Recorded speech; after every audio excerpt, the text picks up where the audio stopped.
2 January 2019 ఉదయం పూట question అవర్లో లోక్సభలో నేను ఒక ప్రశ్న లేవనెత్తి ఆనాటి న్యాయశాఖ మంత్రి రవిశంకర్ ప్రసాద్ ద్వారా మరి జవాబు చెప్పించి ఒప్పించి తెలంగాణ రాష్ట్ర హైకోర్టు ఏర్పడ్డ మరునాడే తెలంగాణ రాష్ట్ర హైకోర్టు 31 డిసెంబర్ 2018 నాడు ఏర్పడ్డది. అప్పటి వరకు రెండు రాష్ట్రాలకి ఉమ్మడి హైకోర్టే ఉండే.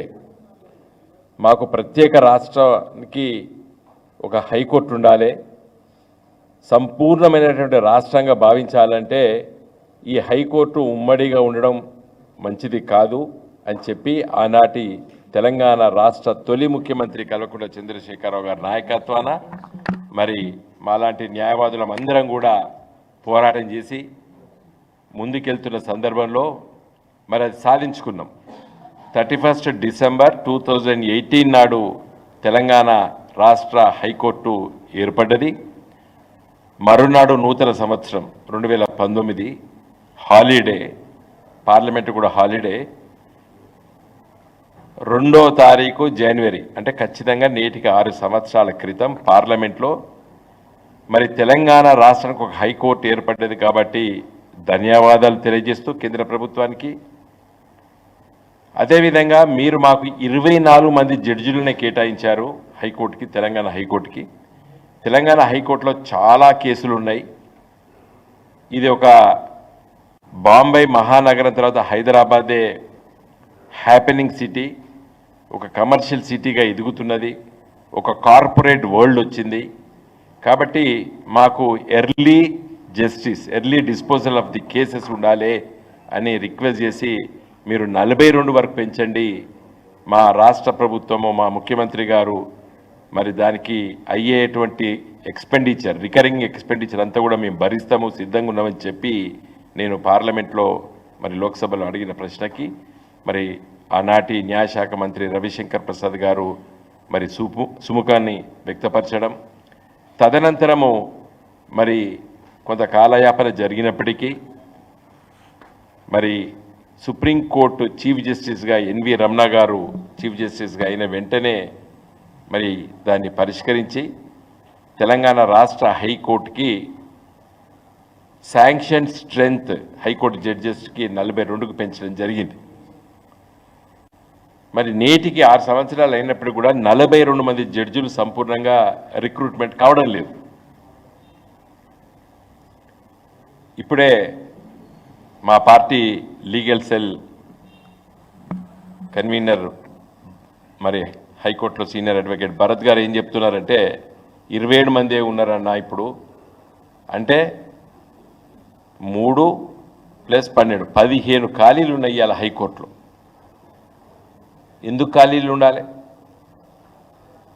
ఇవాళ వెనకబడ్డ తరగతుల నుండి చాలామంది మంచి మేధస్సు కలిగినటువంటి న్యాయవాదులు ఎదిగినరు హైకోర్టులో. ఇవాళ షెడ్యూల్ తెగలు, షెడ్యూల్ ట్రైబ్స్ ఒక్కరు కూడా లేరు ఇవాళ హైకోర్టులో జడ్జి. ఎందుకు లేరు? ఎస్టీ రిజర్వేషన్స్ అమలు అవుతున్నాయి దేశంలో, రాజ్యాంగం చెప్తుంది ఎస్టీ రిజర్వేషన్స్ అని. ఒక్క హైకోర్టు జడ్జి లేడు షెడ్యూల్ ట్రైబ్ జడ్జి. ఇవాళ షెడ్యూల్ క్యాస్ట్ మరి వాళ్ళకి రిజర్వేషను రాజ్యాంగబద్ధంగా 14% ఉన్నది. ఆ పర్సంటేజ్ ప్రకారంగా మరి షెడ్యూల్ కులాలకు సంబంధించినటువంటి లేరు. హైకోర్టు, సుప్రీంకోర్టు జడ్జెస్ లోపల రిజర్వేషన్ సిస్టమ్ లేదు, అది నాకు తెలుసు, నేను కూడా న్యాయవాదిని. కానీ అట్లీస్ట్ అఫర్మేటివ్ యాక్షన్ ఇప్పుడు ఆ వర్గాల నుండి మంచి న్యాయవాదులు ఎదిగినరు ఇవాళ హైకోర్టులో పట్ల. కాబట్టి ఇలా నూతన సంవత్సరం సందర్భంలో తెలంగాణ రాష్ట్రం లోపల ఇలాంటి మరి గ్యాప్స్ను ఫిలప్ చేయాలని చెప్పే మా ఉద్యమకారుల ఆలోచన. ఇలా నేను పార్లమెంట్లో 24 ఉన్నటువంటి శాంక్షన్ స్ట్రెంత్ని 42కి మరి కేసీఆర్ గారి నాయకత్వాన మేము ప్రయత్నం చేసాం, సక్సెస్ అయినాం. 42 మంది జడ్జిలు ఇప్పటివరకు హైకోర్టులు నిండలేదు 6 సంవత్సరాలు అయినప్పటికీ కూడా. మరి ఈరోజు షెడ్యూల్ తెగలు, షెడ్యూల్ ట్రైబ్స్ పెద్ద పాపులేషన్ ఉంది. బంజారాస్ ఉన్నారు, కోయ కమ్యూనిటీకి సంబంధించిన వాళ్ళు ఉన్నారు. అదేవిధంగా మరి గోండ్ సామాజిక వర్గానికి సంబంధించిన చాలామంది న్యాయవాదులు ఎదిగినరు, హైకోర్టులో ప్రాక్టీస్ చేస్తున్నారు. ఎందుకు మీరు ఛాన్స్ ఇవ్వరు? కాబట్టి తెలంగాణ ఉద్యమం ఒక రాష్ట్ర ఏర్పాటుతోనే మేము తృప్తి చెందాం. It should be an inclusive state. Telangana రాష్ట్రం అన్ని వర్గాల నుండి ఎదగవలసినటువంటి ఒక రాష్ట్రంగా మేము చూడాలని, ఆ విధంగా దీన్ని పెంచాలని చెప్పి ఆలోచన చేసినాం. కాబట్టి నేను ఈరోజు పత్రికా విలేకరుల ద్వారా నేను రాష్ట్ర హైకోర్టు చీఫ్ జస్టిస్ గారిని నేను కోరుతున్నాను. అదేవిధంగా కేంద్ర ప్రభుత్వాన్ని కోరుతున్నాను, మీరు తొందరనే ఈ ఖాళీలన్నీ కూడా భర్తీ చేయాలని చెప్పి కూడా మేము విజ్ఞప్తి చేస్తున్నాం. ఈ ఉన్న 27 మంది జడ్జిలలో కూడా 4 వేరే రాష్ట్రాలకు సంబంధించిన వాళ్ళు. అంటే కేవలం ఇప్పుడు ఎంతమంది ఉన్నట్టు 23 మందే తెలంగాణ రాష్ట్రానికి సంబంధించిన వాళ్ళు. దాంట్లో సీమాంధ్ర ప్రాంత వాసులు కూడా ఉన్నారు. సరే, తెలుగు రాష్ట్రాలు ఇక్కడ పుట్టి పెరిగిన వాళ్ళు కాబట్టి that's not a big issue. కానీ మరి ఇన్ని ఖాళీలు ఉండడం భావ్యం కాదు. ఇలా హైకోర్టులో లిటిగేషన్ విపరీతంగా ఉన్నది. క్రిమినల్ అపీల్స్ డిస్పోజ్ కావడం లేదు. సంవత్సరాల తరబడి జైలులో మంగుతున్నారు ఖైదీలు. అదేవిధంగా సివిల్ లిటిగేషన్ అపీల్స్ చాలా పెండింగ్ ఉన్నాయని చెప్తున్నారు మిత్రులు న్యాయవాదులు. ఫస్ట్ అపీల్స్, సెకండ్ అపీల్స్ వేలలలో మరి ఉన్నాయి. కాబట్టి ఈ నూతన సంవత్సరంలో మరి వెంటనే మన రాష్ట్ర హైకోర్టు చీఫ్ జస్టిస్ గారు, అదేవిధంగా కేంద్ర ప్రభుత్వం చొరవ తీసుకొని మెరిటోరియస్ అడ్వకేట్స్ చాలామంది ఉన్నారు. మరి వాళ్ళకందరికీ మీరు ఒక ఇంక్లూజివ్గా ఒక సోషల్ జస్టిస్ దృక్పథంతో ఫిలప్ చేయాలని చెప్పి నేను కోరుతున్నాను. ఇది మొదటి అంశం.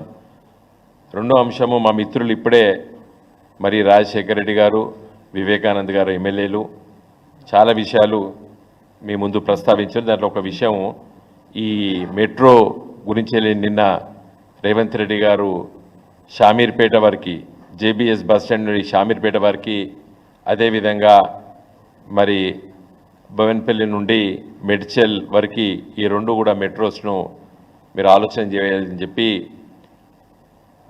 ఎన్విఎస్ రెడ్డి గారు మెట్రో సిఎండి గారిని ఆదేశించినట్టు ఇలా పత్రికలో చూసినాం.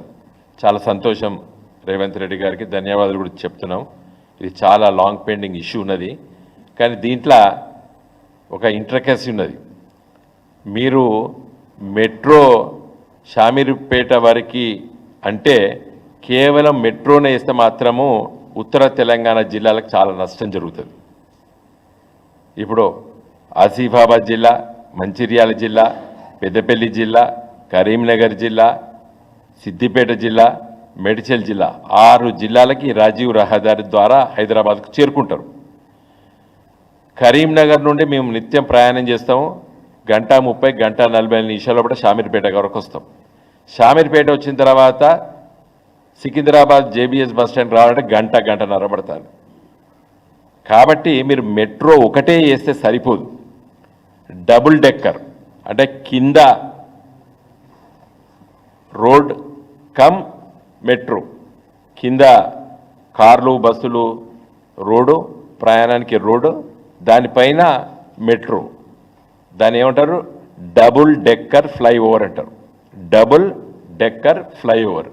ఇది నాగపూర్లో నితిన్ గడ్కరీ గారు, కేంద్ర మరి రవాణా శాఖ మంత్రి గారి కాన్స్టిట్యూన్స్ లోపల బ్రహ్మాండంగా వేసుకున్నారు వారు నాగపూర్లో.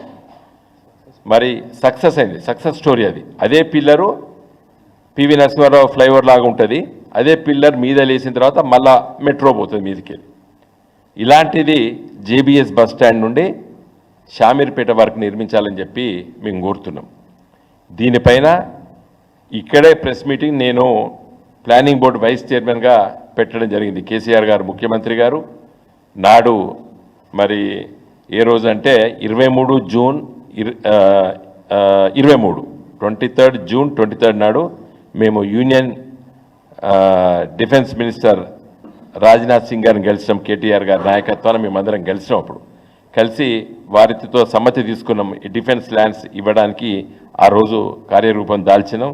దాని తర్వాత ఈ మెట్రో కమ్ రోడ్ గురించి వెళ్ళి అప్పుడు కేటీఆర్ గారు మున్సిపల్ అడ్మినిస్ట్రేషన్ మినిస్టర్ వారు హెచ్ఎండిఏ అధికారులను పిలిపించి ఈ ఎన్విఎస్ రెడ్డి గారు అప్పుడు కూడా వారే ఉండే సిఎండి మెట్రోకి వారిని పిలిపించి దీని గురించి వెళ్ళి ఈ విధంగా డిజైన్ చేయాలని చెప్పి కూడా ఆలోచన చేశాం. తర్వాత ఎన్నికలు వచ్చినాయి, మేము ఓటమి పాలైనాం. కాబట్టి అది ముందుకు తీసుకెళ్ళలేదు. కాబట్టి నేను రేవంత్ రెడ్డి గారిని మరి ఈ పత్రికా మిత్రుల ద్వారా నేను వారిని కోరుతున్నాను, మీరు కేవలం మెట్రో వేస్తే మాత్రం చాలా నష్టపోతాయి ఈ తెలంగాణ ఉత్తర తెలంగాణ జిల్లాలు. Metro cum road double decker flyover దాని పేరు. అది బ్రహ్మాండంగా మరి నాగ్పూర్లో సక్సెస్ అయింది. ఆ విధంగా ఆలోచన చేయడానికి కేసీఆర్ గారి నాయకత్వాన కేటీ రామారావు గారు ఆ రోజు మున్సిపల్ అడ్మినిస్ట్రేషన్ మినిస్టర్గా, నేను ప్లానింగ్ బోర్డు వైస్ చైర్మన్గా, ఎన్విఎస్ రెడ్డి గారు ఆ రోజు మెట్రో సిఎండిగా, హెచ్ఎండిఏ మరి ఆ రోజు అధికారులతో కూర్చొని కూడా ఒక ఆలోచన చేసినాం. కాబట్టి రేవంత్ రెడ్డి గారి ప్రభుత్వం కూడా అదే విధంగా దీన్ని డబుల్ డెక్కర్ ఫ్లైఓవర్గా షామీర్పేటది నిర్మించాలని చెప్పి కోరుతున్నాం.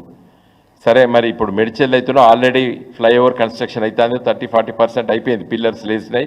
కాబట్టి అక్కడ చేయొచ్చా చేయరాదో నాకు తెలియదు. కాకపోతే అక్కడ మెట్రో ఒక లైను, ఈ ఫ్లైఓవర్ ఒక లైను బహుశా ఉండి ఉంటుంది. కానీ ఇక్కడ మాత్రము మీరు కంపల్సరిగా ఈ విధంగా చేయాలి.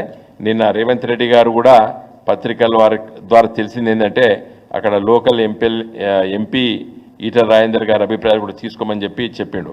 కాబట్టి మేము మా పార్టీ తరఫున మా అభిప్రాయం ఏంటంటే మరి ఉత్తర తెలంగాణ జిల్లాలని ప్రాతినిధ్యం వహించినటువంటి ఎంపీలుగా, ఎమ్మెల్యేలుగా, ఒక కేటీ రామారావు గారు ఒక రాష్ట్ర మంత్రిగా మా అభిప్రాయం ఏంటంటే జేబీఎస్ బస్ స్టాండ్ నుండి మన షామీర్పేట వరకు డబుల్ డెక్కర్ ఫ్లైఓవర్, కింద రోడ్డు, పైన రైలు.